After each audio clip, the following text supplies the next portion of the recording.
आप यहां से पैसा उनके पास भेजते जाओ, यदि दोस्त गलत मिल गए ना तो आपका सारा पैसा मिट्टी में मिलने वाला है और बच्चे का भविष्य बिगड़। क्यों यहाँ का बच्चा पढ़ लिख के बड़ा क्यों नहीं हो सकता है? यहाँ का बच्चा पढ़ लिख के ऊंचाइयों को प्राप्त क्यों नहीं कर सकता है? क्यों बाहर बच्चे भेजे जाते हैं? क्यों अमेरिका में विदेशों में हमारी प्रतिभाएं जाकर के पढ़ा करती हैं? आपसे निवेदन है, जिनको पढ़ना होता है ना, सरकारी स्कूल में पढ़कर भी लाल बहादुर शास्त्री बनकर के खड़े हो जाया करते हैं। वो सरकारी स्कूल में पढ़े, उनके पास तो स्कूल जाने के लिए पैसा भी नहीं था। बाढ़ आ गई, माँ ने 10 पैसे दिए कि बेटा ले कुछ ले करके खा लेना। बाढ़ आई, नदी पार करना है, नाव में नहीं बैठ सकते हैं क्योंकि 10 पैसे ही उनकी जेब में है। मैं बैठ जाऊंगा तो खाऊंगा क्या? मालूम है, जो नाव में पार कर रहे थे वह बच्चा अपनी किताबें उसको देता है और उफनती नदी में कूद करके तैर के नदी पार कर जाता है। वो बच्चा आगे जाकर लाल बहादुर शास्त्री बन करके खड़ा हो जाया करता है। मान्यवर, सिखाओ, इतना नाजुक मत बनाओ। तुम्हारे बच्चे को बोलो कि आज नल नहीं आ रहा है, जाके पड़ोस से एक बाल्टी पानी ले आना, तो बच्चे को शर्म आती है कि मैं पानी लेने जाऊंगा, सड़क पे जाऊंगा। बच्चा सब्जी लेने नहीं जाता है। मान्यवर, आप ध्यान रखिए, बच्चे सब्जी की डोलची उठाने में उसके हाथ में छाले आ रहे हैं, ध्यान रखना। वो रिक्शा ढूंढता है, वो गाड़ी ढूंढता है, गाड़ी दोगे तो जाऊंगा, नहीं तो सब्जी लेने नहीं जाऊंगा। ऐसे नाजुक हाथ, ये लड़के आते ना मेरी भैयावती करने, ऐसे हाथ लगते हैं कि लड़के कर रहे हैं कि लड़कियां कर रही हैं, समझ में ही नहीं आता। ऐसे कोमल हाथ बना रखे हैं। अरे मर्द का हाथ होना चाहिए, पत्थर तोड़ दे तो गंगा की धार फूट जाना चाहिए। लोह पुरुष पैदा करो, लोह पुरुष बनाओ। हमको लड़का चाहिए, हरकतें तो उसकी लड़की जैसी, क्या करोगे इस लड़के का? ध्यान रखिए, लोह पुरुष पैदा करो। आश्रम में पढ़ा करते थे पहले बच्चे, मालूम है, जंगल जाते थे, लकड़ी काटते थे, भिक्षा मांगते थे, लकड़ी काट करके लाते थे, गुरु को भोजन बना के खिलाते थे, फिर गुरुकुल में बच्चे भोजन किया करते थे। नाजुक राजाओं के लड़कों को राम गुरुकुल में पढ़ने गए, गुरु वशिष्ठ ने लकड़ी काटने का आदेश दिया, हो गए राजकुमार घर के। लेकिन गुरुकुल में कोई राजकुमार नहीं हुआ करता है। भिक्षा मांगा, सब कुछ किया। यदि वशिष्ठ ने राम को बचपन में तैयार नहीं किया होता, तुम्हारे जैसी औलाद बना दी होती, तो 14 वर्ष राम वनवास में नहीं रह सकते थे। ध्यान रखना, लोग कहते हैं कि राम भगवान थे इसलिए 14 वर्ष रहे। मैं पुलक सागर कहता हूं, उनके गुरु की शिक्षा थी इसलिए 14 वर्ष उन्होंने वनवास में ग्रहण कर लिया। वो जंगल जंगल आदत थी, 12 साल पढ़े हैं गुरुकुल में, 12 साल में जंगल में रहने की आदत। तुम इतनी सुविधा भोगी हो, इतनी सुविधा भोगी बच्चों को बनाते हो, सारी सुविधाएं चाहिए तब बच्चा पढ़ेगा लिखेगा। नहीं मेरे भाई, ऐसे पढ़ाई। ध्यान रखना, सुविधाओं में मिला ज्ञान मुसीबत में खत्म हो जाता है, ध्यान रखना। और जो मुसीबत में ज्ञान मिलता है वो बुरे दिनों में हमारे बहुत काम आया करता है, ध्यान रखिए। सुविधा में मिला ज्ञान मुसीबत में खत्म हो जाएगा। ये बच्चे अच्छे नंबर नहीं लाए ना, ये बच्चों को अच्छा जॉब नहीं मिला, इस सुविधाओं का ज्ञान है, ध्यान रखना। जिस दिन ये फेल हो गए उस दिन आत्महत्या की तैयारी करेंगे और कुछ नहीं कर पाएंगे। इन्हें लगता है कि हमारा जीवन बेकार है, हम पढ़ लिख नहीं पाए, हम इंजीनियर नहीं बन पाए, हम डॉक्टर नहीं बन पाए। बच्चा डिप्रेशन में चला जाएगा, डिप्रेशन में जाएगा, आत्महत्या करेगा, तुम्हारे हाथ से तुम्हारी औलाद चली जाएगी। ध्यान रखिए, मैं कहता हूं कि सुविधाओं का ज्ञान नहीं, तपस्याओं का ज्ञान होना चाहिए, संघर्षों का ज्ञान होना चाहिए। नारायण कृष्ण हो या राम हो, इन्होंने ज्ञान जंगलों में प्राप्त किया है, ध्यान रखना। आपसे निवेदन है, इतना सुविधा होगी कि एक सब्जी की डोलची नहीं उठती उससे, एक गिलास पानी देने को तैयार नहीं है। आपने अपने घर में कपड़े के धोने वाली लगा रखी है, बर्तन बना साफ करने वाली लगा रखी है, आपने अपने घरों में खाना बनाने वाली लगा रखी है। क्या संस्कार दोगे आप? उसके बाद भी महिला कहती, महाराज हमारे पास टाइम नहीं है। अरे देवियों, तुम करती क्या हो जो टाइम नहीं है? कपड़े वाली कपड़े, बर्तन वाली बर्तन, झाड़ू वाली झाड़ू, तुम क्या करती हो? पति बेचारा सुबह से शाम तक रहता है, उसमें ही तुम बिजी। बोले नहीं, इन सबको मैनेज करना पड़ता है मुझको। ध्यान रखिए मान्यवर, ऐसा नहीं हुआ करता है। हमारी भी दादी और माता हुआ करती थी, हाथ से चक्की चलाती थी, सुबह सुबह गेहूं पीसा करती थी, और गेहूं पीसते पीसते प्रभु पतित पावन में पावन चरण आयो शरण जी, भगवान का नाम लिया करती थी। हमारे पुरखे लोग जब स्नान करते थे, अहो जगत गुरुदेव सुनियो अरज हमारी, नहाते जा रहे हैं, स्तोत्र पढ़ते जा रहे, बिनती पढ़ते जा रहे, उनका नहाना शुभ हो जाता था, मंगल हो जाता था। जब एक दादी पीसती थी, चक्की पीसा करती थी, भगवान का नाम लेके पीसती थी ना, तो मैं पुलक सागर कहता हूं, बड़े विश्वास के साथ कहता हूं कि बड़े बड़े रेस्टोरेंट में भोजन का वो आनंद नहीं आता जो दादी की रोटी में आनंद आया करता था, क्योंकि उसमें भगवान का नाम होता था, उसमें संस्कार होते थे। ऐसा लगता था कि रोज मुनियों का प्रसाद ग्रहण किया जा रहा हो। ध्यान रखना, ऐसे हमारे बुजुर्गों ने हमें ढाल करके यहां तक बनाया है। आपके बच्चे क्या हैं, 4 कदम विहार कराओ तो छाले पड़ जाते हैं उनके पैर में। ये देश की रक्षा करेंगे, ये तुम्हारी रक्षा करेंगे। घर में चोर आ जाए तो बच्चा पलंग के नीचे छिप जाएगा। ध्यान रखिए, आपने लोह पुरुष बनाया ही नहीं है। लोह पुरुषों की जरूरत है।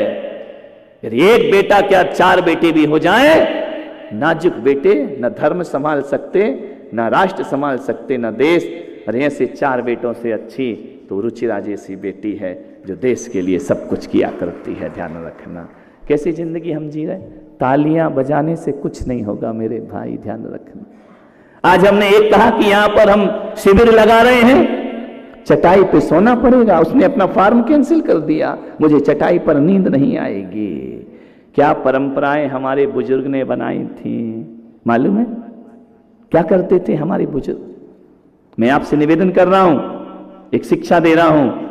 यदि साल महीने की 30 रातें अपने घर में गुजारते हो तो एक रात किसी तीर्थ पर जाके अवश्य गुजारा करो। ध्यान रखिए, यदि महीने की 30 दिन तुम सरस भोजन करते हो तो महीने में 2 दिन नीरस भोजन किया करो। मान्यवर, आपसे निवेदन है, इसलिए हमारे बुजुर्गों ने क्या बनाया, अष्टमी चौदस को एकासन किया करो, रूखा सूखा खाया करो। अष्टमी चौदस को तुम पलंग पे मत सोया करो, जमीन पर सोया करो। महीने में एक बार तीर्थ की यात्रा किया करो।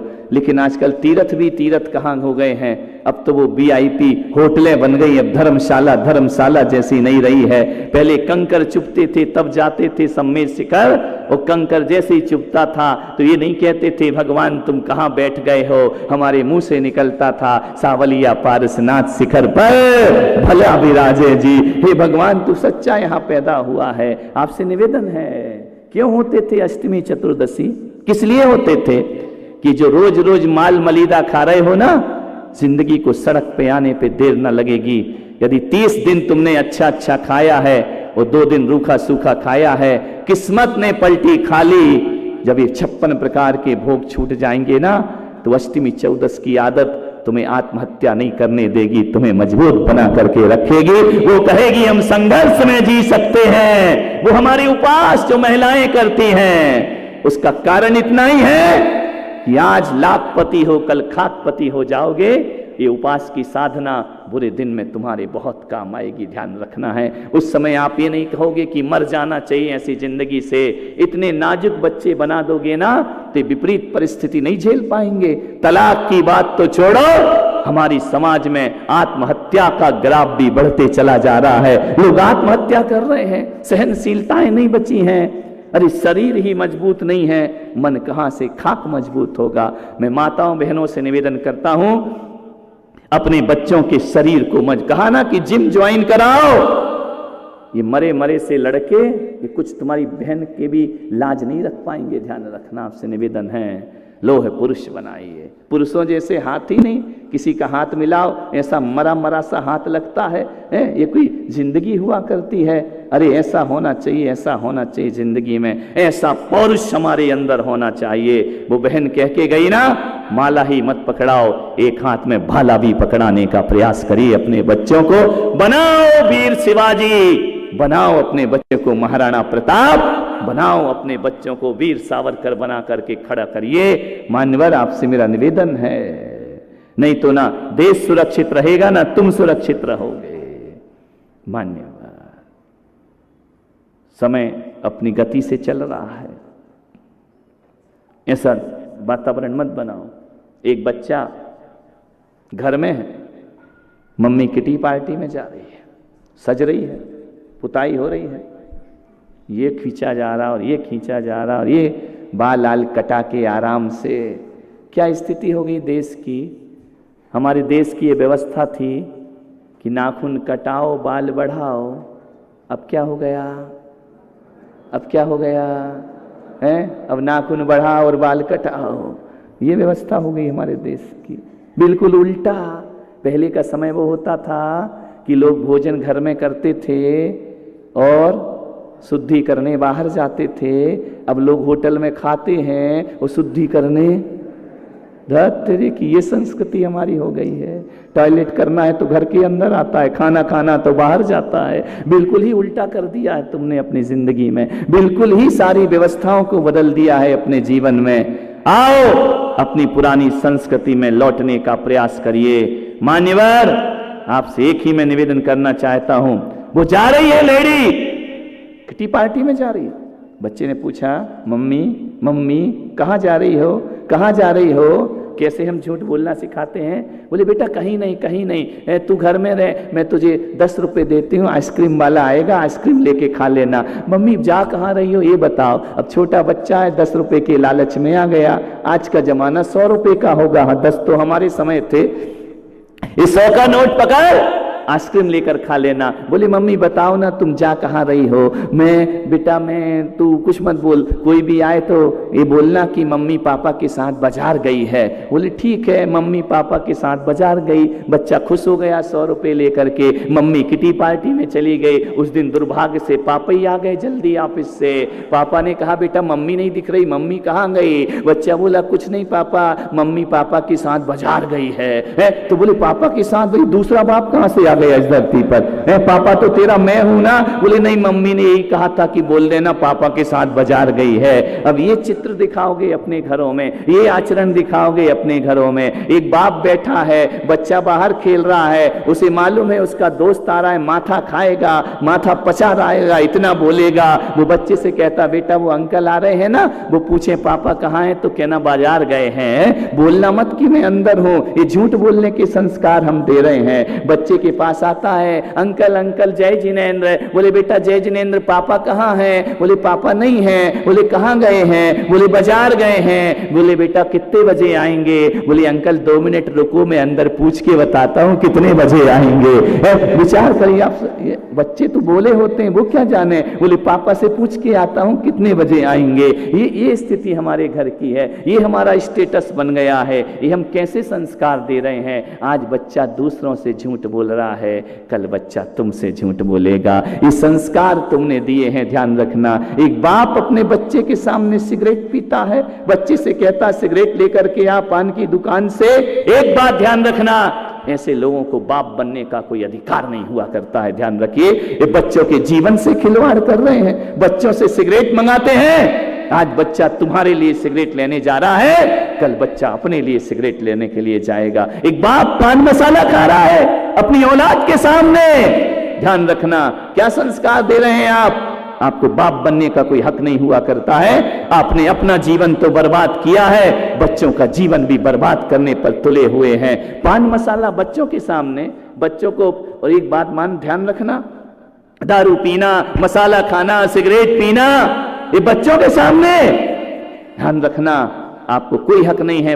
एक शराबी भी चाहता मेरा बेटा शराबी ना बने, लेकिन खुद पिएगा और वो ना बने, तो ऐसा कभी हो नहीं सकता है। ध्यान रखना है, आपको सोचना है, विचार करना है। आप मसाले खाएंगे, आप गलत चीज खाएंगे, बच्चों से उम्मीद रखते कि अच्छे बच्चे बनेंगे, आज तुम्हारे लिए कल अपने लिए लेने के लिए जाएगा। आप देखिए आपका चरित्र कैसा है, आपका आचरण कैसा है। मैं आज बच्चों पर प्रवचन नहीं कर रहा हूं, मैं माँ बाप पर प्रवचन कर रहा हूं। ध्यान रखना, तुम्हें अपनी जिंदगी सुधारना है। तुम घर में गाली दे के बात करते हो बच्चे की माँ से, धुतकार के बात करते हो, अपशब्द बोलते हो, बच्चा क्या सीखेगा तुमसे। आज वो माँ के लिए सुन रहा, कल तुम्हें गाली देने को तैयार हो जाएगा। ये आत्मघाती संस्कार आप अपनी औलाद को दे रहे हैं। मान्यवर, बुढ़ापा बिगड़ेगा, आपका संभलने वाला नहीं है। आपसे मेरा इतना ही निवेदन है, कैसी शर्म कैसी हया।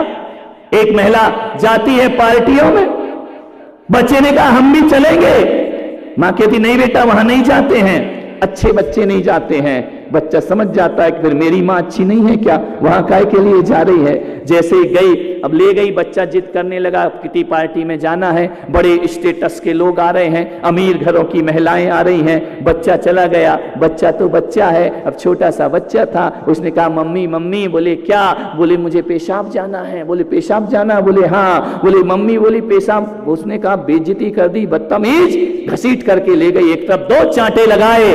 तुझे शर्म नहीं आता? बड़े घर की लड़कियों महिलाओं के सामने ऐसा बोलता है। उसने कहा मम्मी आ रही है तो आ रही है, मैं क्या कर सकता हूं। अरे बोले आज के बाद आना नहीं कभी मेरे पास, ध्यान रखना, आज के बाद मेरे साथ नहीं आना। बच्चे ने कहा मम्मी आ रही है तो मैं क्या कर सकता हूं। बोले देख आज के बाद यदि तू आएगा मेरे साथ, बोले मम्मी आऊंगा। बोले आज के बाद बिल्कुल मत बोलना कि मुझे पेशाब जाना है। तो क्या बोलूं मम्मी? बोले ये बोलना मुझे गाना गाना है, तो मैं समझ जाऊंगी किसको आ गई है, तो मैं तुझे जाके सब करा लाऊंगी। घर पहुंचे। अब हुआ क्या, एक दिन बच्चा पापा के साथ सो गया। पापा जी लेटे हैं पलंग पर। ध्यान रखना, बात बहुत ओछी है, बात बहुत हल्की कर रहा हूं, लेकिन बात बहुत गहरी है, ध्यान रखना। पापा के साथ लेट गया। 12 बजे रात को बच्चा पापा से कह रहा पापा पापा मुझे गाना गाना है। बच्चे ने कहा, बाप ने कहा बेवकूफ, 12 बजे रात को तुझे गाना गाना, दिमाग खराब है तेरा, चुपचाप सो जा। बोले नहीं पापा मुझे गाना गाना है। अरे बोले चुप सो, क्या गाना गाना है? बेटा चुप हो जा, मालूम है गुस्सा करने पे तो और चिल्लाएगा और भड़केगा। बोले बेटा चुप हो जाओ, चुपचाप सो जाओ, गाना सुबह गा लेना। बोले नहीं पापा मुझे जोर से गाना गाना है। अरे बोले जोर से गाना, पड़ोसी जग जाएंगे, आफत हो जाएगी। बेटा जोर से गाना मत गा, मैं तेरे हाथ जोड़ रहा हूं। पापा मुझे गाना है, गाना है। एक काम कर बेटा, चुपचाप मेरे कान में गाना गा दे। अब बच्चे की क्या गलती है? पप्पू ने कहा कि मैं गा दूं। बोले गा दे। बोले गा दो। बोले गा दे। बोले मारोगे तो नहीं? अरे बोले कान में गाना, कौन मारेगा तुझे? बच्चे ने टाए टाए, बाप ने कहा ये कैसा गाना गा रहा है? बोले मम्मी ने सिखाया है, ध्यान रखिए, विचार करना है। मान्यवर, गलती किसकी है?